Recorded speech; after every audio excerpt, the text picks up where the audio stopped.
Good evening, everyone. Welcome to another PFFA presentation. This evening, I'm joined by Kiva John from My Little Farm, and I'm really excited about this one. This one, I'm just saying to him, I'm not really jealous, except I am a bit.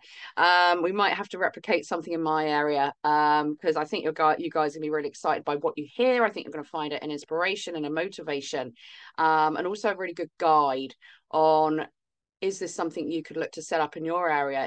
Could you create something similar? How does this differ from the other community farms and so on? So what I'm going to do in a minute is introduce Kiva. I've got a few questions for him and we'll get rolling. But like I've said, if you've got any questions you'd like answered, probably best to leave it till towards the end and see if we've covered it or not. If not, please do start dropping your questions into the chat and we will do a sort of 20-minute Q&A at the end. So good evening, Kiva. Thank you for joining me. I popped you on mute. Please feel free to take yourself off mute. That was me. Thank you, Catherine. That's really good to be here. Thanks for Yeah. welcoming me in. No, absolute pleasure. Absolute pleasure. So, Kiva, tell us where you got the original idea to set this up and why you chose this kind of co-owner model. And for those that aren't aware, it might be good to explain what that looks like, if that's okay. Yeah, so I suppose, yeah, like many of us on this call, I'm sure 2020 was a bit of a wake-up call. Some of you had seen what was coming before that, but for me and my immediate family, that was the turning point for us. And when we could see the mandates and the crazy rules being imposed, we would always come back to the need for land and the need for food sovereignty in order to provide ultimate freedom from whatever craziness may come our way.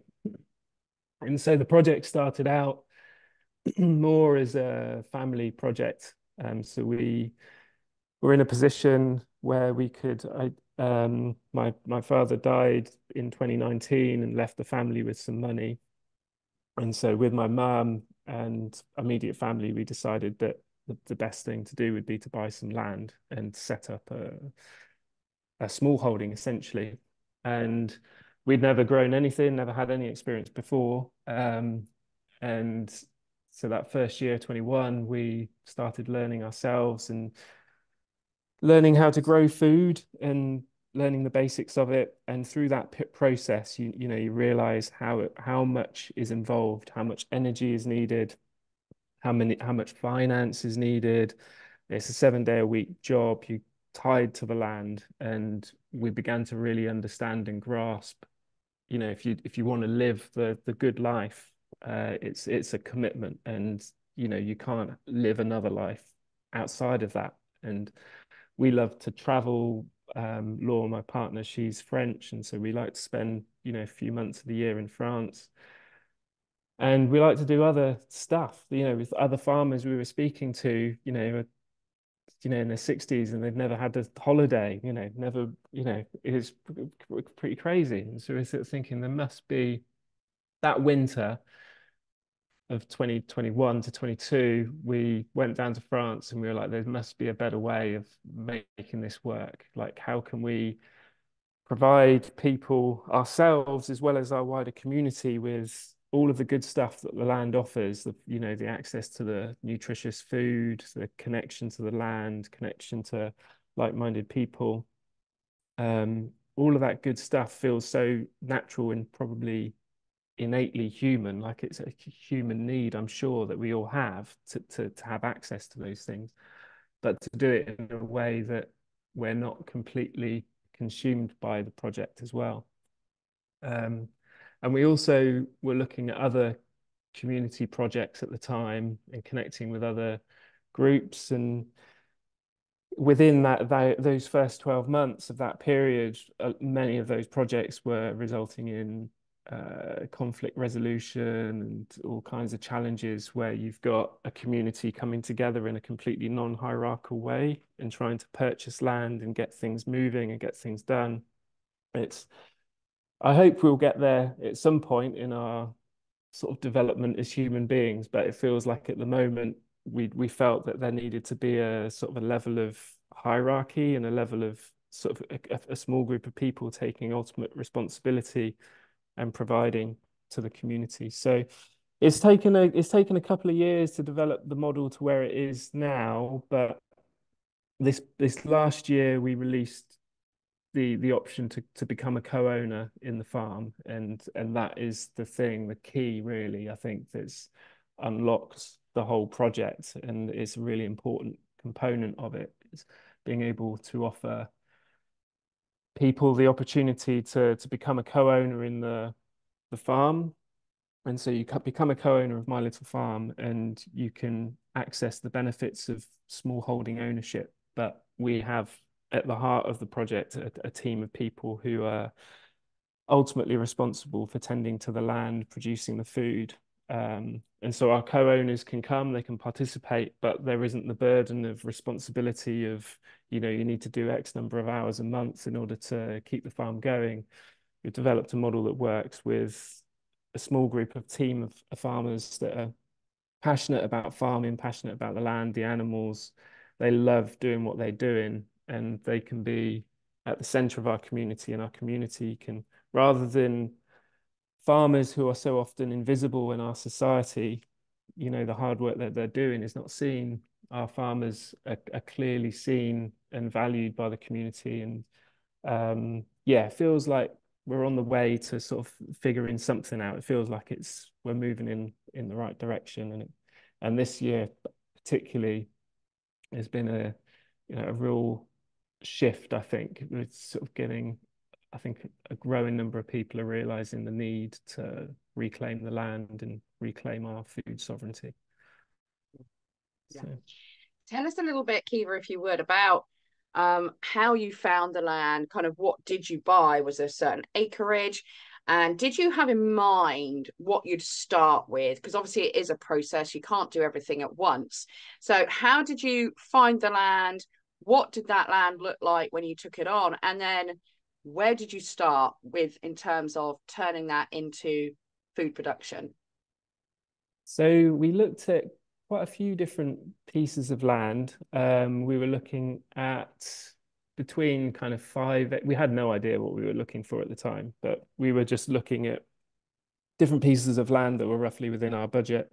I guess between, uh, yeah, 5 acres and set down towards Devon and Wales, that you could buy larger pieces of land potentially at that time. So, and some of them actually with houses on, 30 or 40 acre pieces of land. So this is back in 2020. And the piece of land that we eventually purchased it's 15 acres of pasture, and there wasn't a great deal of logic to it at the time. It was like it was a feel of energy of the land, like that we felt instantly once getting onto it, that it felt almost like a calling or something that was, and I think it has a real special energy, that this piece of land that we've got. It's in the South Downs, just west of Lewes, and it's north of the South Downs Way. So we've got a south-facing slope that looks up to the ridge of the South Downs Way. So you've got a beautiful view with a south-facing slope, and it's split into two parcels, one about 12.5 acres, the other 2.5 acres. And at that time, we were thinking, right, how do we go about growing food, but then making it financially viable? So we were thinking about, like, well, maybe we could do weddings, or, a couple of weddings a year, or do sort of some kind of events or something like that to make it pay for itself. And so I'm so glad that we didn't pursue that, and we've managed to find a way to build a community around the farm, because it's magical. Yeah, so the land, and the first step was researching other farmers that were doing small scale farming. So we looked at Elliot Coleman, Jean-Martin Fortier, Richard Perkins, and different people who are leading the way in terms of making small scale farms work. And we started to read their books and apply their knowledge through trial and error. So it was basically the first year was just taking it really slow, just putting compost on the ground, on cardboard, seeds in the ground, seeds in the, and then seeing what happens. Um, and and then yeah, then the next year we started bringing in people who know what they're doing, and then we sort of felt comfortable bringing in animals and other things. Where did you start with the animals? What was, because for me, if people ask me the question, I say poultry. Go with the Yeah, chickens, easy peasy. They're not a problem. In fact, and it's very the most cost effective, I think, possible solution. And when you bought in, say, if it was poultry, how did you set up housing? Did you have anything on the farm? Did you start from scratch? Did you build your own? How did you go about that? through again researching into the existing farming practices with everything. Like when you look into the way that things are done within the industrial farming processes, even small scale organic farms that are working on a commercial level, you realize that like for them to be making their enterprise viable to sell at the prices that food, the perception of food value that we have in our society at the moment, you realize that they're very often not doing things to how you would, as if you got a connection with the animal, like you wouldn't feel that that's the way that it should be done if you could see it. But you know, where all farmers are working within the commercial environment that we exist within right now, which is heavily dictated by the supermarkets in terms of that ultimate price that someone's willing to pay for an egg.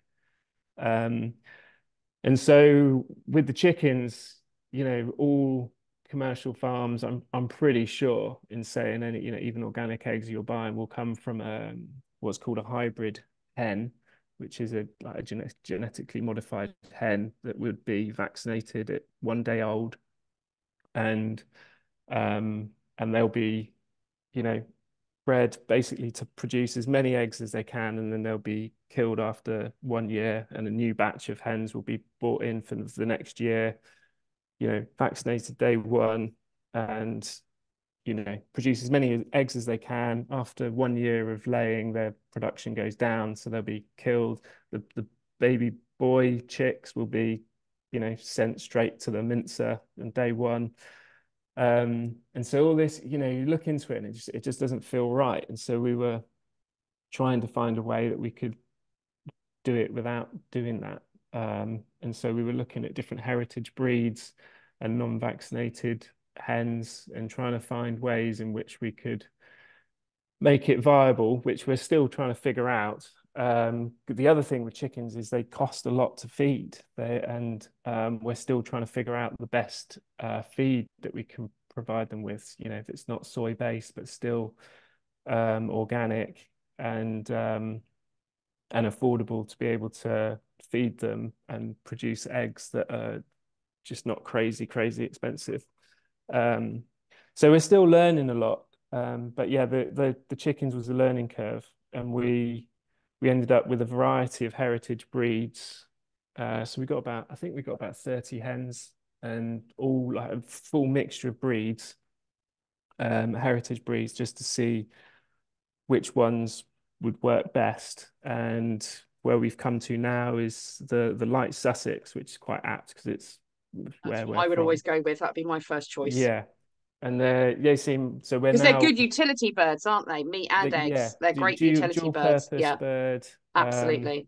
And they seem to be doing really well on the land that we've got. And so we're working with a young guy, a young local guy who's breeding them. And so, yeah, he's going to help us increase our flock to about 300 hens over the next year. And then we're also looking at ducks as well, because they'll be produce really good eggs, but be a lot lower maintenance and cheaper to feed. So we're looking at developing some ponds on the land so we can introduce ducks as well. Um, and then pigs is an animal that we've been working with over the last year. Um, and they're beautiful animals, Yeah. um, but they do require a lot of time and energy and our land is not quite appropriate for them at the moment. So we've been working with some farmers nearby who manage 100 acres. So our pigs last year, most of them are there at the minute where they've got 30 acres of woodland for the pigs. And we've just had piglets this Lovely. year that will be going over to that woodland again. So yeah, I'll be much happier over there. A lot of people will ask, how did you get in touch with these local farmers? How did you reach out or connect with them? Because I know there's a lot of people who would love to connect with their local farmers, work with them far more than has been happening over recent years. What was your strategy, Kiva, or how did you approach them? I think it's just been word of mouth. I suppose it's a relatively small world once you start getting into it and interacting with Yeah. different farmers. A lot of them will know each other.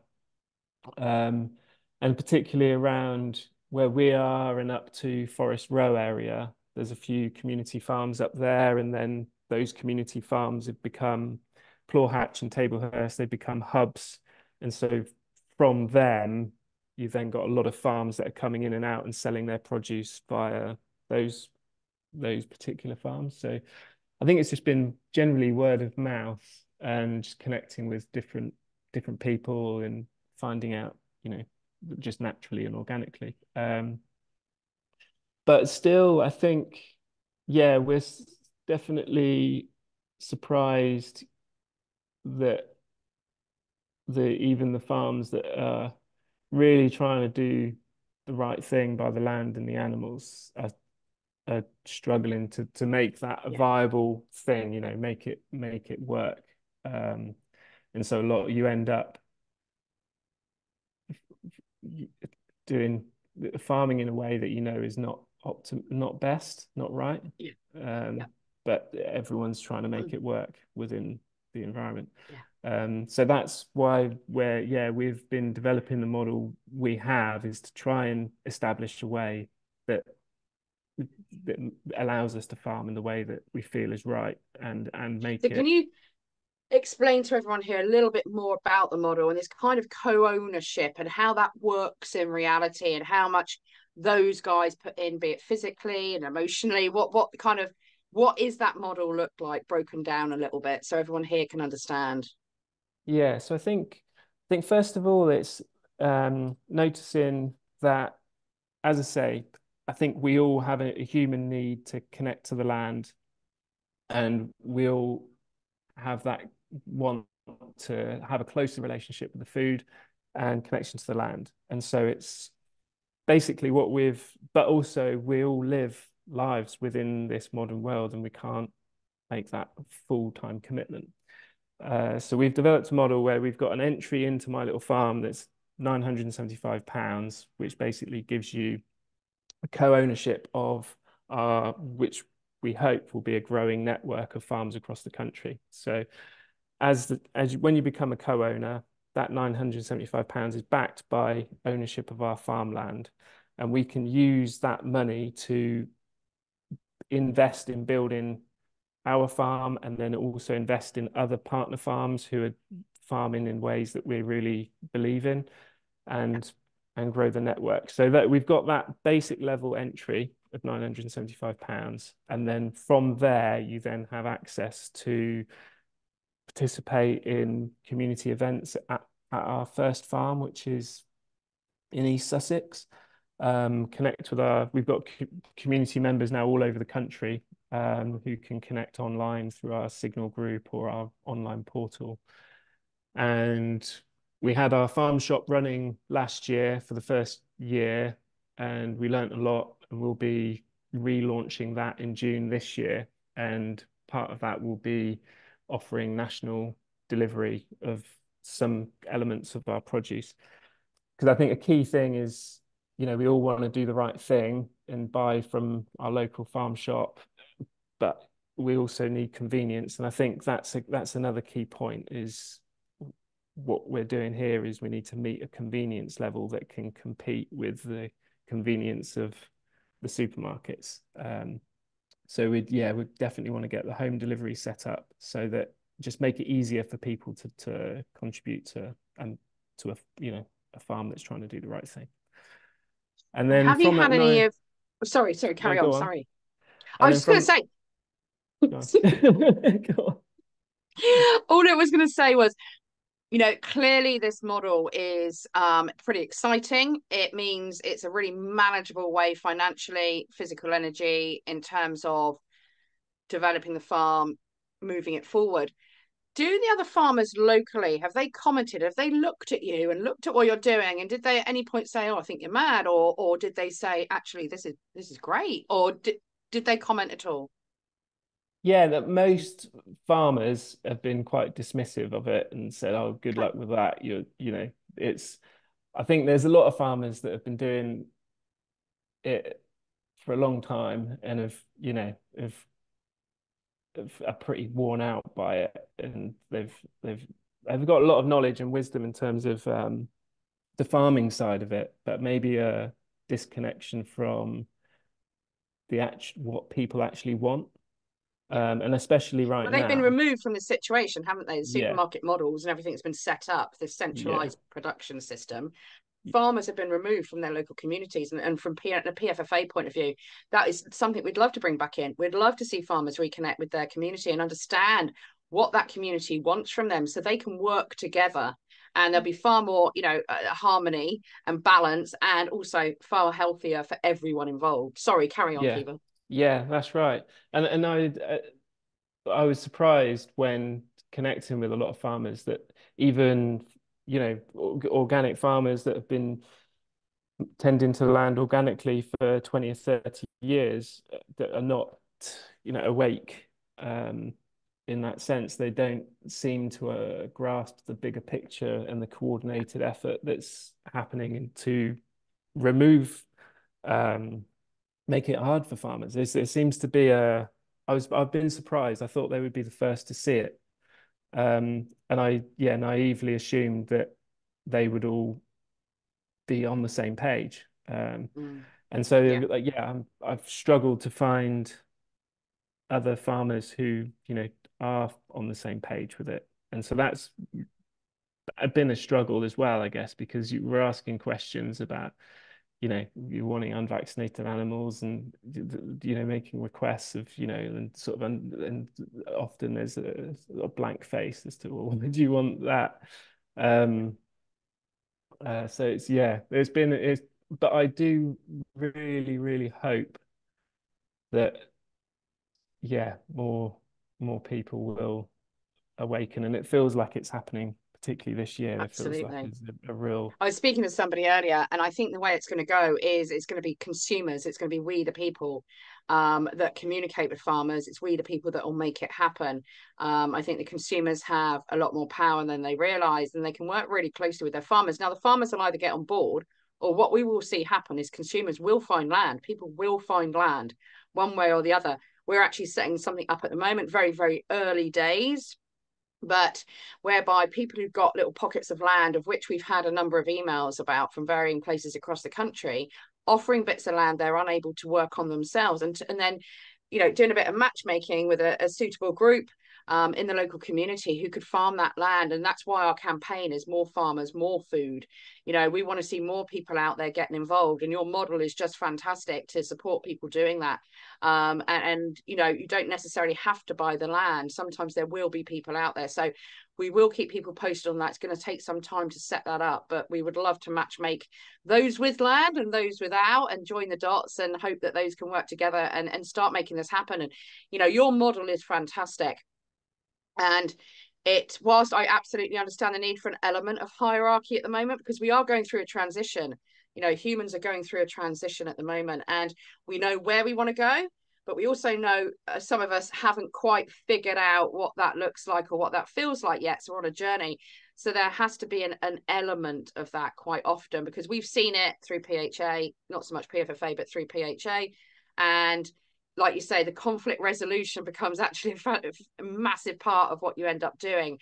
And we've got to look at reality in terms of being able to achieve what we want to achieve. But I also agree with you that in the fullness of time, later down the line, there won't be a need, hopefully, for that. It will kind of dissipate organically. It'll change naturally.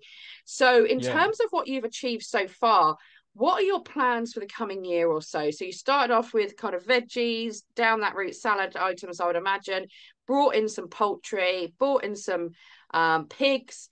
Where do you go from here, or are you going to kind of just stick where you're at for the time being? So the plan, yeah, we've got big ambitions. The plan for the next year is to get our first farm fully viable as our first farm, small holding with a focus on. So the aim is that our farm should produce for 100 families, 100 local families, and that be a wide variety of vegetables that we want to get in production, and that's year round as well. So we need to get some Yeah, undercover growing in place and looking at the traditional small holding techniques of canning and preserving. We then want to get some Jersey cows on and producing raw milk and increase the flock to be producing eggs. So we want our 15 acres with a focus in terms of those key food items. But then we're developing the land as well. So we're developing a forest garden. So it's really beautiful garden areas to be enjoyed. So members can come and enjoy the leisure side of the land as well as the food production. And come and harvest things or pick berries and have a picnic, doing those beautiful things on the land that you can do collectively. So not a lot of farms that we visited were, they're focused fully on maximizing food production, but we want to use the land wisely in a way to produce food, but then really leave space for it to be just to hold an energy and to hold a place for people to connect with each other, connect with the land, and just naturally heal. And so, yeah, we'd love to incorporate a swimming pond, woodlands, forest garden. Um, so that's the aim, is to get that farm working. And then we're also establishing strong partnerships with uh, farmers around the country that are really trying to do things the right way.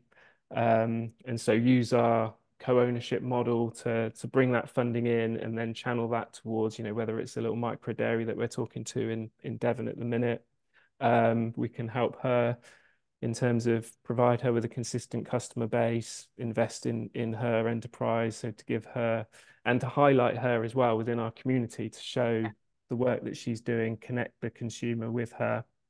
And so do that with other farms across the country and to start building the network of yeah, just so it's got a certain level of hierarchy to it, but also it's we want to create a model that works where everyone is winning and everyone yeah, is yeah, contributing, but everyone's winning. So we have also this year, one thing that we'd really love to do, one thing I've not mentioned yet is we've got some higher level investors as part of the project. So from the 975 entry, you can then invest more. And so you can then basically from 15,000 and up, and then you gain full access rights to our land and to the farm. So the farm becomes your garden essentially. Um, and there are some other benefits as well. But and with so that's the way the model works, is you'd have 50 families who have put in a larger sum of money, which essentially covers the build cost of the farm. And then you have 50 families who um, from looking at the different types of families, they're typically younger families, maybe younger, um, living in a flat in Brighton or Hove or something like that. They can then pay monthly, so sort of like a £99 a month, and then they have full access rights to the farm. So it's balancing those two things. Um, and so it works from an investor perspective, from a local person who's not in the financial position to be able to invest, but they can access the same benefits. Um, and the key thing that we'd want to do this year is bring in a lead farmer if we can secure planning for a dwelling on the land for farm manager to be able to live in and provide the opportunity for that farm, first generation farm manager to be able to live on the land, work the land, and provide to the community. And in doing so, gain ownership of the farm. And so they can then, if they're with us for 30 or 40 years, they can manage the land, and then they've got basically a retirement plan. They can sell the asset of the farm to the next farmer coming in. So it's And would developing you this. look to roll this out elsewhere, seeing the model is so far successful? Do you think in the future we'll see a number of My Little Farms pop up, or would you prefer to see others take the ball by the horns and go out and kind of replicate, or certainly use what you've done as inspiration? And we see a lot of little farms, or whatever people call them, popping up all over the UK.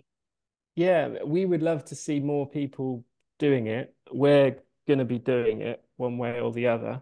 But we would really love to see others doing the same thing, because it just feels so necessary. Like regenerative farming is it's the foundation of a healthy society. It's like a base point that we need to have before we can start doing other things. Um, so yeah, we'd love to see other people doing, yeah, converting unused farmland into, vibrant community small holdings that, providing all of the good stuff as well as food, all of that good stuff. And yeah, if we can help to support those other people in other parts of the country to set that up, we will. And yeah, that's ultimately what we want to do, is Brilliant. help to facilitate these farms to establish. Myself, I'm not a farmer. I'm not the person to be doing the farming. I help out as and when I can, but the team that we've got at the center of our project are far more knowledgeable and got much more of a connection with the animals and with the food, and they really know what they're doing. And Yeah. yeah, from my perspective, I just want to be able to provide the opportunity for them to, work a job they really enjoy and they're valued by the community, and to be able to provide to the community the opportunity to connect to the land, have access to, increase their level of food sovereignty, ultimately freedom, collectively as a community. If we've got ourselves covered in terms of access to food and to the land, then we're stronger at saying no to whatever crazy rules may come our way. Yeah, yeah. Um, I love I love the energy with which you do this. I love the intent with which you do this. This isn't all about the bottom line. It's not here about money. It's not here about notoriety. It's not here about anything. You're here because it's the right thing for you to do right now. And you can take what you're learning and you can share that with others. And that's very much the ethos behind what we do at PFFA and at PHA, is about, it's more the collaboration, not the competition. And it fills my heart with joy. And I meet people like you, Kiva, and there's more and more and more coming to the fore saying, hang on a minute, I'm not just in this for me. We're going to figure this out together. And that collaboration and coming together. And like I said to you earlier, when we were talking about cows and yields and what's the right number, what can we do to support our community? An idea would be, again, this is where we start building that infrastructure across communities. And I was saying to Kiva, wouldn't it be great if you had someone in your local community who was really happy making butter? So you suddenly ring them up and say, hey, we've got excess glut. Do you fancy it? It's yours. Not necessarily saying pay me for it, just saying, here, go make butter, do what you like with it, share it with the community, stick it in our shop, whatever it might be. And that person can then do that. And you can start building slowly these little processing kind of, organizations or people at a local level who can help build what you see becoming this bigger picture of more sustainable food production at a community level. And it's going to take all of us. So whilst you, Kiva, and your team are kind of rocking and rolling now, we've really got things moving, it would be lovely to then start seeing others in the community set up that can support what you're doing, as well as other farmers and producers out there and horticulturalists, whoever it might be, to start building that network of infrastructure at community level to support this local production. So it's super exciting that we're at this stage where we've got more people like you popping up. I'd love to see tons more, of course. In terms of what would be kind of your top 3 tips? So if there's people on this call and they're thinking, crikey, I really want to do that. That sounds incredible. One, I'll give it afterwards some kind of ideas of what you need to consider. But certainly for you, what would be your top three pointers for people to stop and think about before pursuing going down this road, or the top three things, if you like, that they should be considering before they take the next step forward? Oh, good question. I suppose, yeah, I suppose from my perspective of doing it, it's been deciding whether I want to hold the responsibility of the food sovereignty for, I think we've now got 150 co-owners. Um, and that feels like that's a responsibility to hold. Um, and it's important that that's taken seriously. And so, yeah, so if from my perspective, I went into it to, take the lead on something, the lead on this. And so then once you've found the land, and if you find land and you can agree, either the purchase of it or a decent agreement where you can access it for a decent period of time. Yeah, you need to. Yeah, I don't know if I can really answer that question. Um, I know from my yeah, point of view, when I've spoken to people in the past, something that's always worth kind of flying the flag about and asking people to consider is, unless you've got a group, a predetermined, agreed group of people to do this together, is you really have to consider just how hard it is in terms of workload. This is no pick it up, put it down hobby kind of situation. Particularly if you've got animals, that's a twice a day at a minimum yeah. obligation and responsibility at a minimum. You've got to consider that if you like to have day trips away and or go on holiday, you have to consider that. And for a lot of people, that would be an issue. They're like, well, however much I'd like to do it, I actually don't want to be tied 24/7. I don't, I've got other things going on in my life. So that's where this kind of group approach, this cooperative community approach is so incredibly helpful, isn't it? I think, because then you can share a lot of the responsibilities. Whilst I know a lot of it leans on your shoulders as you sort of put this on the map, as it were. And also with the animals, having those farm hands or farm managers who understand the animals is a relief. It's sharing that responsibility. It's not all on you. And same with other elements of it. So there's a lot to be said, isn't there, for these kind of community farm models. How does yours differ as well from the standard ones? What does that look like? So I think from when we were looking at other community models, we realized, yeah, that a lot of them required a commitment of time and energy, a number of hours per week or month. And, not everybody's able to do that. It's make that commitment. And also, we felt like it could create weird dynamics when, if you've got, somebody's putting in a lot of effort and somebody's putting in less effort. So we wanted to create a community environment where there was no expectation from anyone. So everybody felt free to step in and enjoy the project when they want to, but also, if life takes you on a different journey, you can step out of it, and there's no feeling of guilt that you're not contributing the things you should be. And I feel like that's over the past year is has been amazing. Like, and people are contributing in different ways, and I think there's no expectation for contribution, but people, are really putting their energy into it, and it's wonderful. People are contributing in terms of turning up to the farm in the depths of winter, helping out with looking after the animals over, through Christmas. Members were doing that. It's really amazing. Other people have got real knowledge on, medicinal stuff and what, lots of different legal advice, the wealth of knowledge and experience within the community that is amazing. And also the support of when we face challenges with the local neighbours, for instance. So many of our community members turned up to, really fly the flag for my little farm and build bridges with our neighbours and try and uh, help us in that respect. So it's incredible. I'm holding and myself and Laura holding responsibility for my little farm working ultimately, but the support that we have from the community is incredible, and there's no way we could be doing it without them. It's yeah. Do Um, you suggest it's brought the community get together more than maybe it was beforehand? Have you seen any of that evidentially happening? I think there's with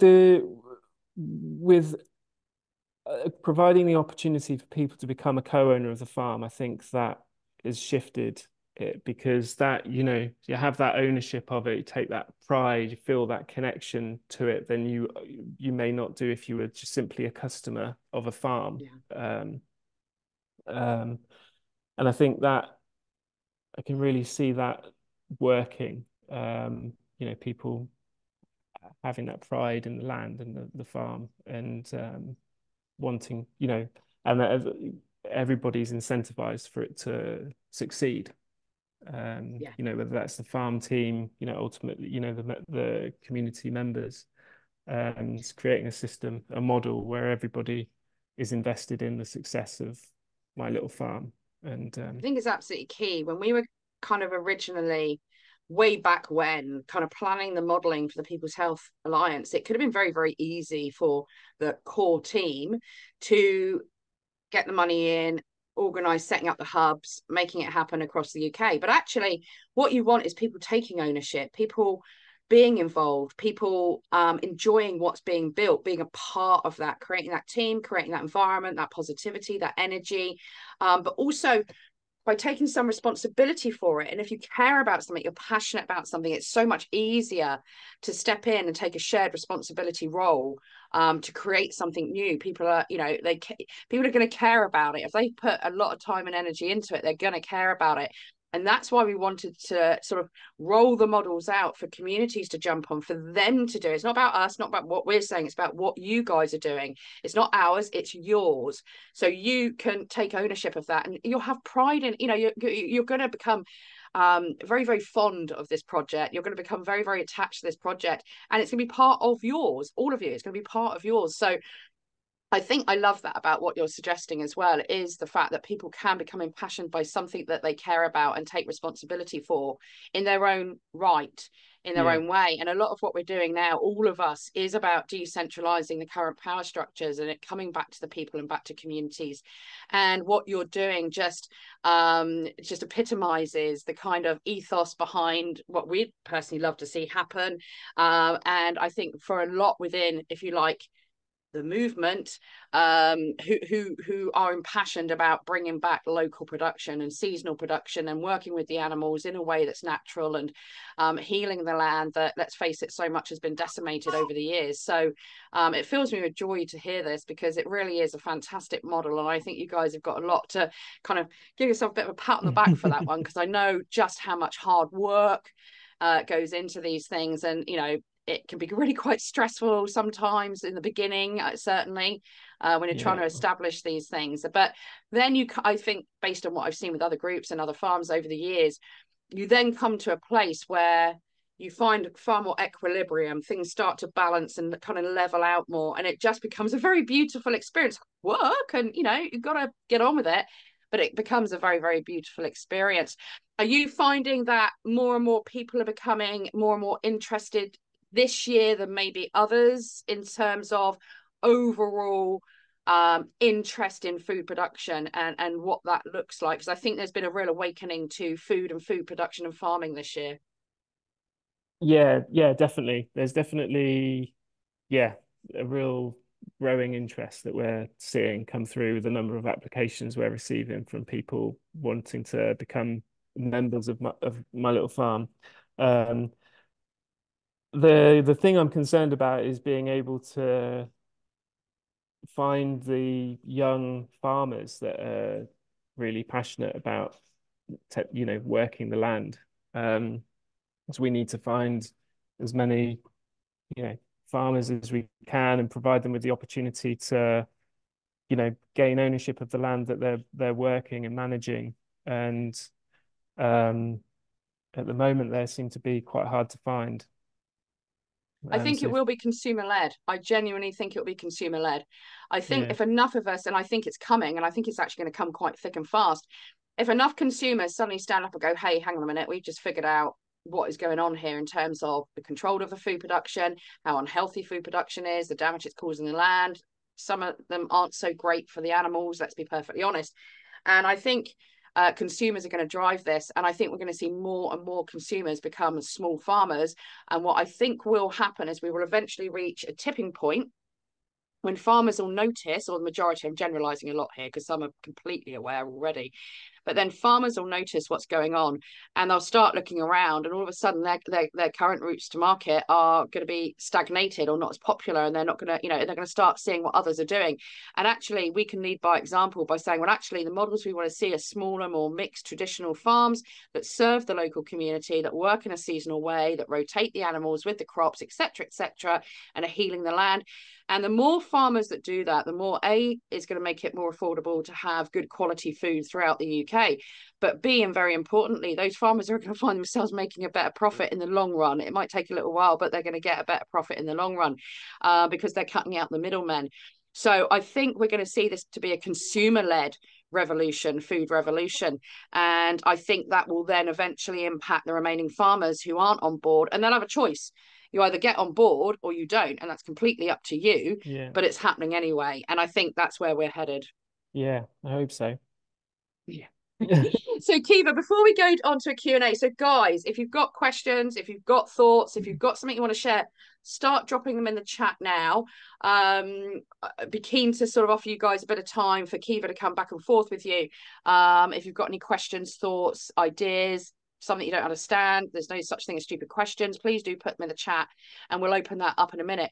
Kiva, in terms of tying off what we've said this evening, is there anything else you want to sort of say to the guys this evening, or any thoughts that you've got that might help them decide if they can move forward with something like this, or certainly form a group and look at this as something with other people?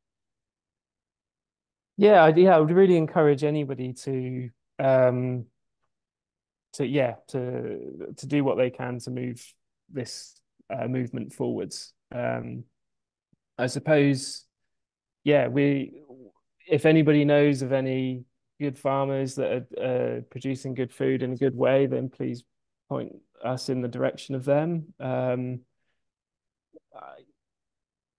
yeah, I think um, yeah, and if there's anything we can do to help support other people doing this, then we would love to help that. I think we would like to develop a blueprint or something, a guide on how we've set up our farm Yeah, and our model that could be helpful for people doing it.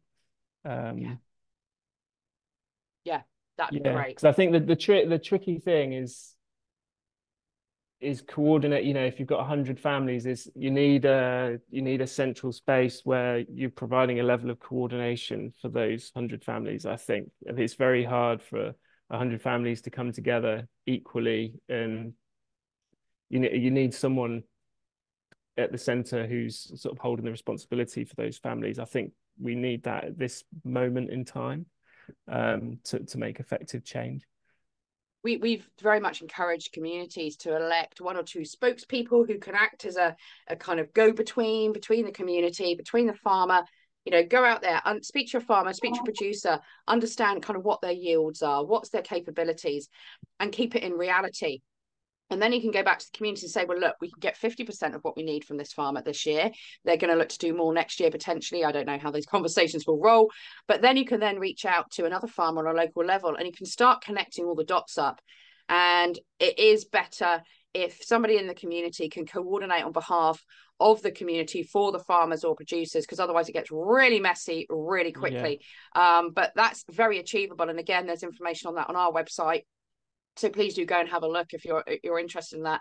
And our community farm blueprint is coming along, and I know there's going to be, I know Kiva, we're going to be including information about you and your model within that, because it's just such a good example of what can be done.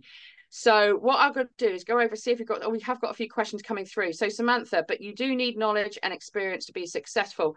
I'm just going to dive in there and say, Samantha, it depends where you start.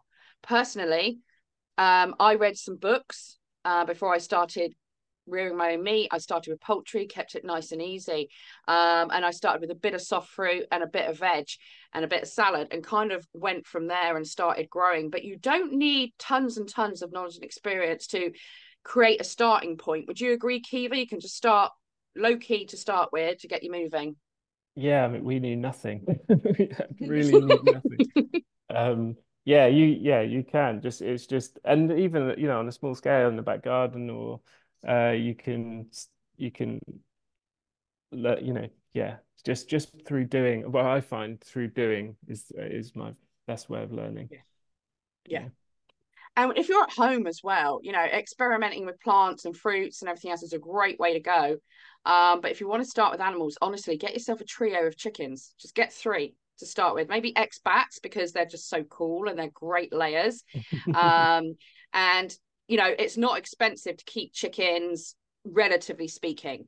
If you can find a good quality, well-priced food source, outside of that, they're cheap as chips. It really isn't a great cost or overhead. So maybe start with a few chickens. That might be a way to get going and building up some confidence and some knowledge. Um, how much is the expected price for land per acre? Well, it depends where you are, I guess, Kiva, doesn't it? Yeah, it's going up quite rapidly at the moment as Yeah, well. So we paid, I think down when we were buying, it was sort of 10,000 an acre down in sort of Devon area. We paid 25 an acre where we are, which is probably one of the higher, more expensive areas within the country. I'm noticing that smaller parcels of land are disproportionately more expensive now. yeah, I think they're, maybe approaching 50,000 an acre for small parcels of land. Um, so the next farm that we're going to be looking at is going to be probably 100 acre plus estate with houses on it already. So I think those pieces of land more affordable per acre. If you can find an estate with a large piece of farmland that's connected to it. yeah. So that's what we're going to be looking at because I think the smaller pieces of land now are just crazy expensive for Getting what. ridiculous. Yeah, they are. Yeah. They absolutely are. And a lot of the equestrian spots as well have gone through the roof in terms of Mm. rentals. So, but if you're starting out and you even want to just give this a feel and you don't want to heavily invest initially, it's always worth speaking to local farmers and landowners and owners and local councils and saying, how do you feel about me renting a couple of acres, 3, 4 acres, just to get started, just to get an understanding. And if you do it as a group, as a cooperative, as a community, whatever that looks like for you, you're not on your own. You've got other people to work with. It's a little bit less daunting when you can share responsibility, but it might be a really, really good starting point is to rent the land initially, make sure it works for you, get yourself set up, make sure you work as a team, start to create the model as you want to see it, and then potentially look at purchasing land. So that would be the way I'd approach it personally if I didn't have the cash to just buy the land in the first place. Samantha says, could you look at agricultural colleges to get young farmers on board? Um, yeah, we've tried that. We're local to we're right next door to Plumpton College. I think we've struggled with them. The way that they're teaching agriculture Yeah, is not aligned with the way that we want to be doing it. So that's the challenge. Most of the organized educational programs are not teaching the methods that we want to be using. So I think there's courses like Richard Perkins, who's I think we're going to be looking at people coming through these programs. yeah. He's got a training program, and there's other training programs from sort of farmers, and so hopefully we'll be able to find some young farmers through those yeah, Yeah. those groups. I mean, my experience with young farmers at the moment is they are very much enjoying the big flashy machinery. They like having the big tractors and combines, and that's a big focus for them. Because they've been led down that road. But I'm hopeful that over the next few years, they'll see the light. They'll see, hang on a minute, this is not going to be sustainable ongoing for us, and it's going to cost us a flipping fortune for the rest of our lives.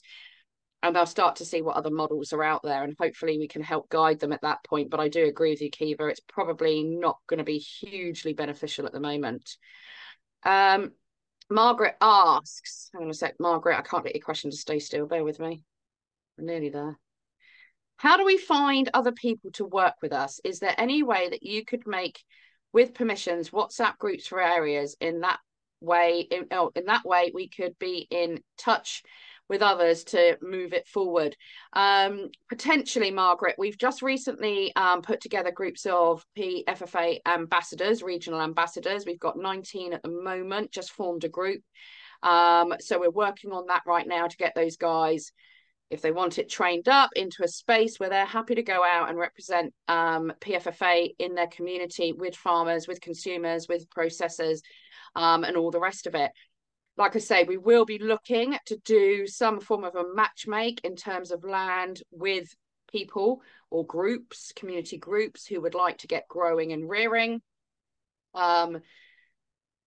Don't know how we'd do it managing the WhatsApp group. That is a big, heavy admin heavy role. I know, because we did it with PHA. We had one for every area, every county across the UK. And as of course, everyone's volunteers who works at PFFA. It's one heck of a job. However, if somebody else wants to go ahead and do that and get the details to us, I'm sure we'd be more than happy to share that. So thank you, Margaret, for that one. Right. Thank you, listening for. So Zoe says, really enjoyed this conversation. Thank you. Listening in from Cornwall in case anyone else is in this region. I mean, if you guys want to connect in the chat, please feel free. This is a really positive way forward from Philippa. She's in Derbyshire. Zoe. Oh, hang on, Zoe. I've lost you again. Bear with me, love. What should we be looking for in terms of land besides scale? Is soil health an issue? Kiva, do you want to take that one? So yeah, as I say, I realized early on that I needed to get people in who really know what they're doing with the farming side of things to take the lead on that. In terms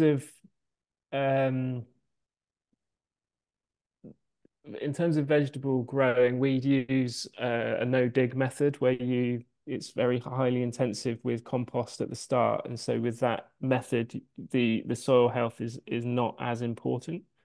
So you can yeah, start growing very, very quickly with that method in most types of soil, but it is expensive up front. You're going to be spending more on compost than you are in terms of the retrieval of vegetables that first year. It's going to take you a couple of years to get your money back on that compost because it is so expensive. And then, yeah, what we're learning at the moment is appropriate grass for grazing. So we're sort of looking to bring on cows, and that seems to be quite an important thing. Is the pasture? You know, how good the grass is and how quickly that recovers to enable you to, provide enough food for the cows in, because obviously you want that to be as optimum as you can in terms of them grazing the smallest area possible. But yeah, my knowledge on the farming side of things is very limited. I've come into this and set up a model to take the lead in terms of setting up a model that can bring people together and coordinate things and get a national network of farms up and running to be providing food. So our objective is food sovereignty for 100,000 families in the UK. So yeah, we're just inviting people to join us to make that happen. I mean, in terms of what I'd suggest is, if you're renting land suddenly and the soil doesn't seem to be in the best quality, maybe it's been sprayed on over the years, maybe it's been left barren, who knows what's going on with it, is you want to increase the good stuff. So if I had my way, I would get a bunch of chickens and I'd just rotate them around that patch. Just keep rotating them for a while because they'll scrape away under there. They'll get things moving gently. They'll poop all over it, which is jolly marvelous because chicken poop is fantastic stuff for the soil. If I was able to then run say to local people, hey, if you've got some pigs you want to stick down, or goats or sheep, if you can do 6 months with something grazing on that land and pooping all over it, you're going to save yourself a bit of money. And then what I'd look at doing is potentially running maybe certain crops with certain vegetables that will add certain things back into the soil. There's information about it on our website. In fairness, there's loads of websites out there with better, probably more stronger information, because we're obviously trying to cover a plethora of things. But yeah, you can do that and have a look at it. Or the no dig method, if you're able to do that. One of our ambassadors, Charles Dowding, is a bit of a no dig king. So if you want to know more about the no dig method, go and sign up to Charles Dowding's newsletter, or get on his website or his YouTube, and learn more from there. But there's lots of different ways. But yeah, soil health is important, particularly if you're picking up something that has been heavily sprayed. I'd look at working on that. Max says, appreciate the need for young farmers, but is there room for the middle-aged farmers in the MLF vision? Many of us out there looking to change course in midlife and certainly don't have the funds for own land and currently don't even have a garden even. Oh, bless you, Max. I'm sure a lot of people can relate to that. Is there for Absolutely. like, No, yeah, no, absolutely. Yeah. So many of our members, we've got members of all ages in our community, and yeah, I love it. Like, it's a real diverse group. And I think that's what with there's yeah, with the awakening that we've all been through, it just does bring having that shared understanding just connects you regardless of your background, your age, so many other things that could otherwise create barriers to relationships bonding, in that pure connection based on that like outlook and understanding is just, yeah, pulling together people from all ages and backgrounds and experiences. And so yeah, we welcome everybody, and yeah, there's a space for everybody at the farm and for everybody to learn. And we have a farming Friday every Friday where our farm team lead the way and then welcome in the community and guide them through farming practices. And through that process, we've had a few of the members now become team members, and they're sort of become paid members of the team who are now helping out. And that's generally what's happening, is the people joining as members and then they're becoming a team members. Or Vicky here, part of the call, she's joined us and helping us on the community growth side of things. It's really exciting. So yeah, welcome everybody. brilliant, brilliant. And what I love about these projects, and it maybe isn't just the food ones, but within all of these projects, there's such an element and space for healing, whether that be the healing the land, but it could be healing our physical bodies through the exercise, the fresh air, the good quality produce, and it can be healing our emotions. A lot of people have been through it over the last few years. It's been very, very wearing for a lot of people. A lot of people found it stressful. There's been a lot of anxiety. And for me, being out in the fresh air, working the land, and being surrounded by like-minded people and animals, that can be so healing for the soul. Yeah. And we see it within the community hub groups, we see it within others, coming together with others like-minded souls. Honestly, it's so healing, it's Yeah. so wonderful, even if you just do it for that reason. Yeah. You're going to get a whole lot out of it, I'm convinced. Philippa says, I have started with chickens and eggs and veg, and I'm using electroculture now and incubating my own eggs. It's such good fun. It really is good, such good fun. I completely agree, Philippa. Let's see. Margaret's back in the room. Oh, you guys are putting where you're at. That's great. That's fantastic. Ruth says, I was wondering about the new law about registering your chickens, which I'm sure will lead to rules about testing them and vaccines for them. Is there a way around it? I'm going to be really rude here. And Kiva will probably give you a much nicer answer. But personally, that's my response. But Kiva, what are you guys? How would you go around it? What's your point? I'd say don't comply. Yeah, we're in a delicate position, I suppose, because a lot of our website and we sort of trying to remain sort of mainstream friendly to a degree. We have to make life easy, so we're doing things quietly. So we would be Yeah, doing the same but quietly. yeah, It's just yeah, behind our yeah. back. We'd have a, you know. So yeah, we've got lots of very neighbors that are very keen to be documenting and watching what we're doing, um Right.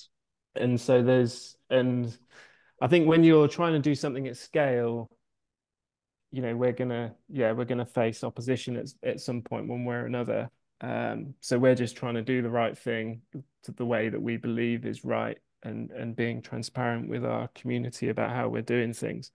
And if a regulation doesn't align with that, then we won't be abiding by that regulation. But we I won't think be you and telling anyone about it. no, no. I think you and many others are coming to that same conclusion. And just so you know, guys out there, I'm not going to go into too much detail, but a little campaign stuck in my back pocket for 4 years now is called Guard the Gate. There may be a time when I have to pull that card out the back pocket. And I think that'll be a lot of unity, a lot coming together, and a lot of just saying no. But we'll come to that should we need it. Joe says, so inspiring, Kiva. Do you have a mailing list or way I can keep up to date with you? And any idea when East Sussex delivery might start up? Sorry, I say that again. Sorry. Just wondering, Joe's wondering, do you have a mailing list or a way that they can just keep up with what you guys are up to?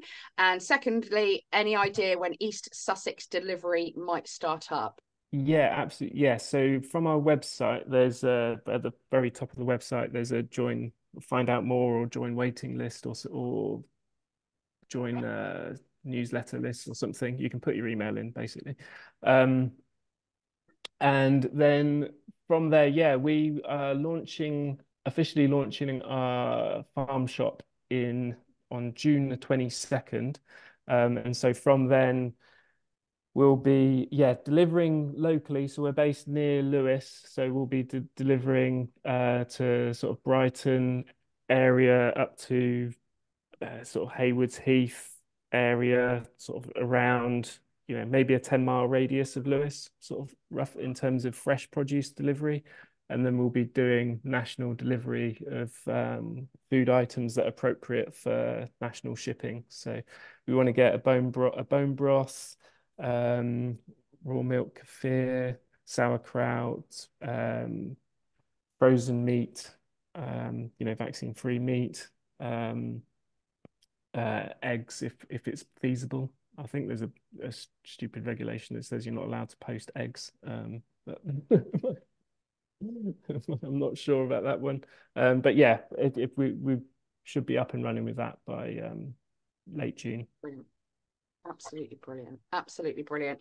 Any last question, guys? I'm just going to go back to Kiva, but if I run it for a minute or so more, if you've got any questions, there's lots of lovely comments in there, Kiva, as well from people.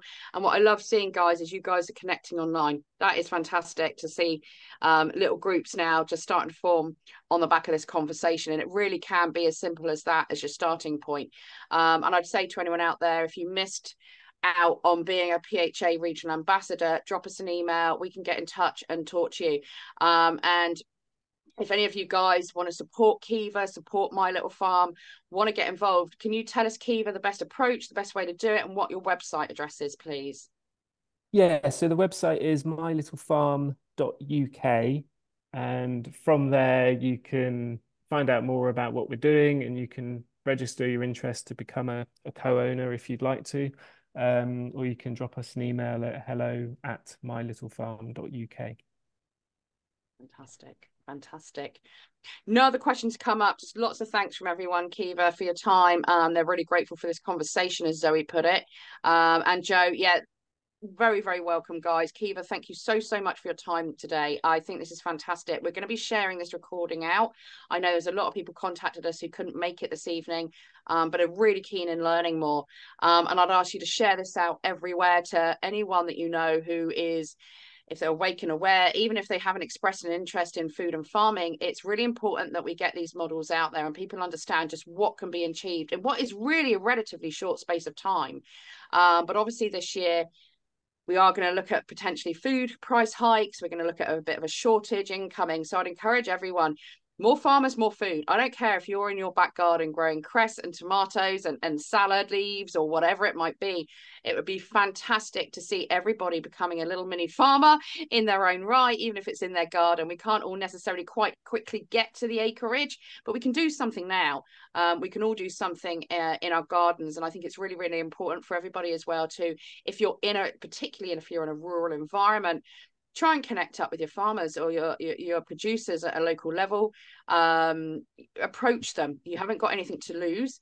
If you can get together a little team of people in your local community to support you and work together and support each other through that, I would strongly recommend that. It's not always really easy, but I think people are understanding we're missing something as human beings. We're missing something at a soul level. We're missing out on our connection with nature, our connection with the land, and the health benefits that come from that, be that emotional, physical, spiritual, whatever that might look like.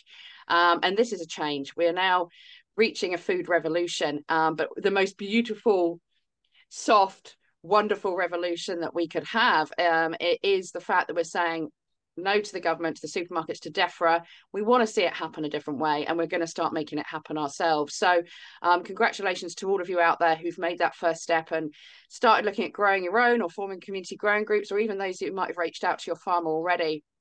I'm sure if you've got any questions, Kiva would be more than happy to receive anything on email. If you think afterwards, oh, blimey, I really wish I'd asked Kiva that, just kind of reach out on email and ask the question. But yes, Kiva, tonight, thank you so, so much for your time. Really appreciate it, mate. What you're doing is absolutely fantastic.